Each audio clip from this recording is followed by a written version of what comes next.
চলে যায়, যদিও দেশের কথা ভাবতে যাই, কথা বলার মুডটা আর থাকে না।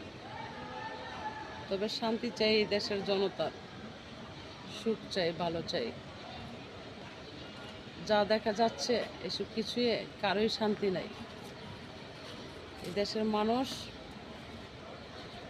10 টাকার জিনিস 20 টাকা দা খেতে হচ্ছে।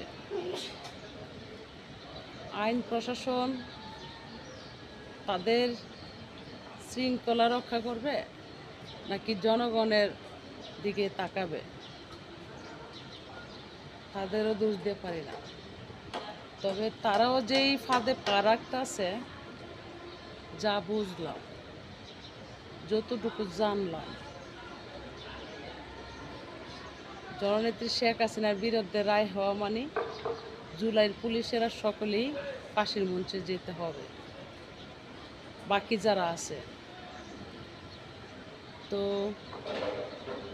এই দেশের মধ্যে ক্যাঙ্গারু কোর্ট পাতানো রায় নিয়ে একটা যুদ্ধের ময়দান তৈরি হতে যাচ্ছে, যতটুকু আমরা জানলাম।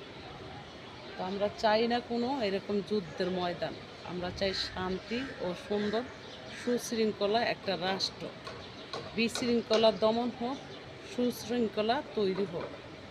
তো সুশৃঙ্খলার পক্ষে যারা এই কাজ করবে তাদেরকে জনতা ভালোবাসবে, আর বিশৃঙ্খলা তৈরির পক্ষে যারা এই কাজ করবে তাদের কপালে শনি জনতায় লাগাবে। কারণ জনতায় যদিও কষ্ট পায়, জনতায় তো ছেড়ে দিবে না, কারণ জনতা দিয়ে এলো ক্ষমতা। তো জনতা কি বলবো, জনতায় কষ্টে আছে, জনতায় শান্তি নাই। যেমন আমরা যখন বাজারে ঢুকি, যখন চিনতে পারে, জানতে পারে যে 2-4টা কথা বলি জনতা গরিব দুঃখী অসহায় বাঁচানোর জন্য, তখনই অভিযোগের শেষ দেখি না। তো কী বলবো, শেষ মুহূর্তে ভাইবেই শেষ হয় না। অবশেষে মনে হচ্ছে যারা দেশ নিয়ে ভাবে, জনতা নিয়ে ভাবে, গরিব দুঃখী নিয়ে ভাবে, তারা মনে হয় জেল ছাড়াই জনতার জেলখানায় বন্দী। কারণ জনতার জন্য কিছু বলার জন্য জনতায় এতটাই অপেক্ষা করে।